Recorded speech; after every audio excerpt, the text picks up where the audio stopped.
चला तर आजच्या व्हिडिओमध्ये आपण पाहणार आहोत जर मोबाईलच नसते तर हा कल्पनाप्रधान असा निबंध, ज्याच्यामध्ये मोबाईल नसते तर आपण काय केलं असतं या गोष्टींबद्दल आपली कल्पना काय आहे ते आपल्याला मांडायची आहे। जर मोबाईलच नसते तर लोक एकमेकांना भेटून संवाद साधत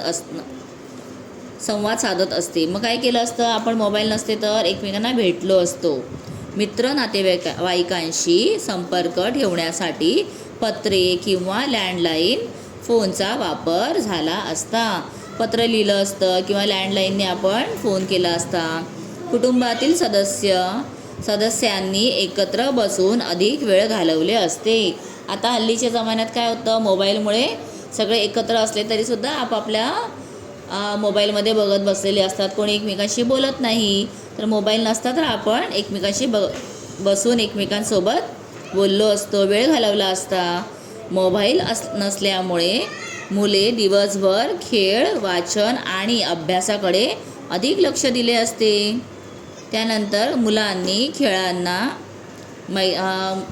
मैदानी खेळांना म्हणजे आपण ग्राउंड बाहेरचे जे आउटडोर गेम्स आहेत त्यांना जास्त प्राधान्य मिळाले असते।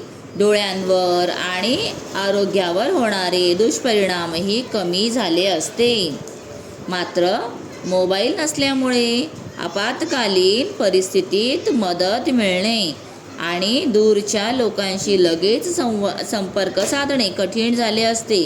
आपत्कालीन परिस्थिती म्हणजे आपल्याला एमर्जन्सी असते, त्यावेळेला आपल्या हातात फोन असतो तर आपण लगेच कोणालाही कॉन्टॅक्ट करतो।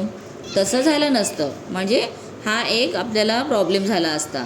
दूरच्या लोकांशी लगेच संपर्क साधणे कठीण झाले असते, म्हणजे काही असेल तर आपण आता फोन करून बोलतो इमिजिएटली मोबाईलमधून, पण तेव्हा पत्र लिहावं लागलं असतं आणि पत्र 3-4 दिवसानंतर पोचतं। त्यामुळे मोबाईल हे उपयुक्त साधन आहे, पण याचा योग्य आणि मर्यादित वापर करणे आवश्यक आहे।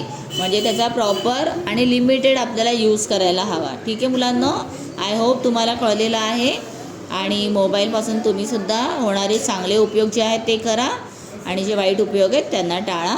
भेटूया पुन्हा, बाय बाय।